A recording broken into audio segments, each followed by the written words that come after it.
Action Comics issue 1015 sees Naomi flying across the sky, but soon she comes crashing down into a hot dog stand at the base of the Daily Planet in Metropolis. There she is met by Superman, whom she introduces herself to. Naomi watches Superman speed around and fix the hot dog stand for Ruben, and as Ruben asks him to tell Lois Lane that she owes him money, Superman talks with Naomi, learning her powers are new to her and she needs to get them checked out. After a bumpy takeoff, Naomi follows Superman to the Hall of Justice. Once inside and on the medical bench, Naomi fills Superman in on her fight with someone from her world, and she's glad that the hero believes her. The Wonder Twins arrive and they begin tests on her proper, with Superman revealing that he ran his own scans with his vision and found that she radiates an enormous amount of unique energy. Ray Palmer rushes in, wanting to know everything about Naomi and where she came from, showing her a multiverse map and wanting her to point out what Earth she is from. Naomi, however, doesn't know. Superman knows, however, that she is from another Earth, and it might be part of the multiverse, or part of another dimension that lies on top of their one. Superman learns that much like him, Naomi was adopted after being sent from a dying world. She tells him that her parents knew she would be safe on this world thanks to the heroes, as someone asks what kind of powers she has. That someone is Batman, who surprises Naomi with his sudden appearance. Naomi suddenly has a burst of energy, and that's why Batman asks,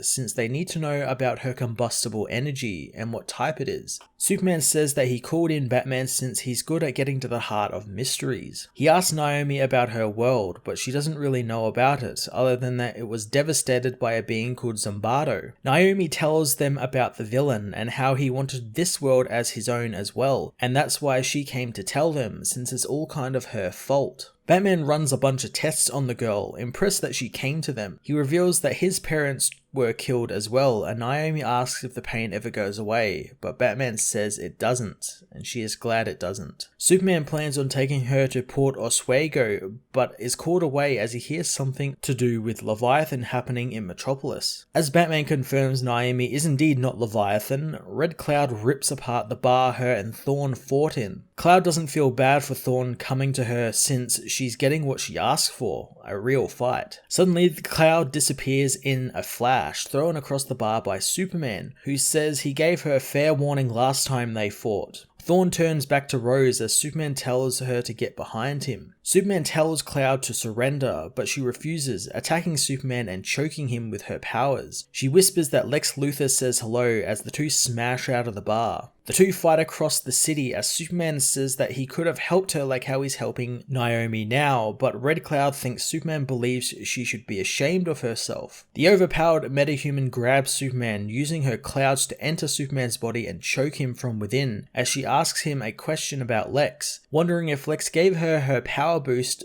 and that he knew she was going to beat him this hard this quickly. Action Comics issue 1015 finally introduced Naomi into the larger DC universe properly as she seeks out Superman for some help. I did enjoy Superman and the other heroes coming to help Naomi and run tests on her to determine where she is from and what her powers are. And I thought it was interesting with Batman getting involved as well, since he was asking questions to determine what her powers are exactly, since we don't really know. They weren't very clear on what they were in her solo series, but we do know there's some type of like light-based powers, and it was cool seeing Batman kind of get a little bit realistic with it, where he says she needs to up her protein intake because of the type of power she has and stuff like that. That stuff is really cool and neat little world building for her character. I didn't really like the Bendis dialogue that started seeping through here a little, but it was at a bearable amount. It wasn't all over the top and could understand what people were saying, and they were talking in proper sentences. The Red Cloud fight was cool, and I do love how kind of out of the depth Superman is with fighting her. Like, how do you fight a cloud? Like, it's very interesting, and I'm very much looking forward to Naomi teaming up with Superman and possibly Batman to take down Red Cloud next issue. I'm going to give this issue an 8 out of 10.